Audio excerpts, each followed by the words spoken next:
Isa ang nasawi dahil sa landslide bunsod ng masamang panahon sa bayan ng Paracale, Camarines Norte. Samantala, pinag-aaralan na ng lokal na pamahalaan ng Albay kung saan i-relocate ang may 300 residenteng naapektuhan ng pagguho ng lupa sa bayan ng Manito, Albay. Mula sa Albay, itong balita ni Alan Manansala live. Alan, good evening. Attorney Reg, marahay na banggi sa tuwing mga kasambahay na padagos na kantabay sa oras na ito.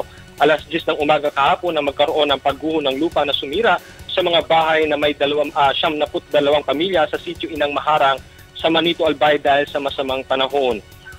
Dahil sa landslide, isinailalim ng Municipal Disaster Risk Reduction and Management Council at DSWD sa stress debriefing ang mga naapektuhang pamilya. Ayon kay Mayor Cesar Daep, hihingi siya ng tulong sa national government at iba pang non-government organization upang makahanap ng relocation site sa mga naapektuhang pamilya ng landslide. Sa ngayon, nanunuluyan sa Nagutgot Elementary School ang mahigit sa 300 residente ng sitio Inang Maharang na pansamantalang ginawang evacuation center.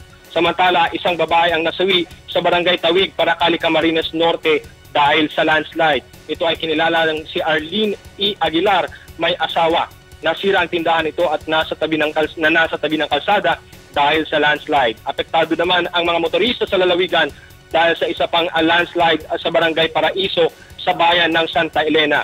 Mahabang pila ang sumasalubong sa mga ito dahil ito lamang ang maaaring daanan patungo sa bayan ng Daet at pabalik ng Santa Elena. Dahil dito, kaagad na nagsagawa ng clearing operation ang PDWH, katuwang ang LGU at Philippine Army Santa Elena. Halos 5 oras bago natanggal ang natambak na lupa. Sa ngayon ay wala pa ring supply ng kuryente sa ilang bahagi ng Bicol Region, partikular na sa mga lugar na nagkaroon ng landslide. Kasalukuyan namang nagsasagawa ng malawakang line inspection ang Camarines Norte Electric Cooperative. Yan muna pinakuling balita. Live pa rin yan mula dito sa Bicol Region. Balik sa inyo sa studio, Atty. Reg, marahay na banggi. Maraming salamat, Alan Manansala, nag-uulat ng live mula sa Albay.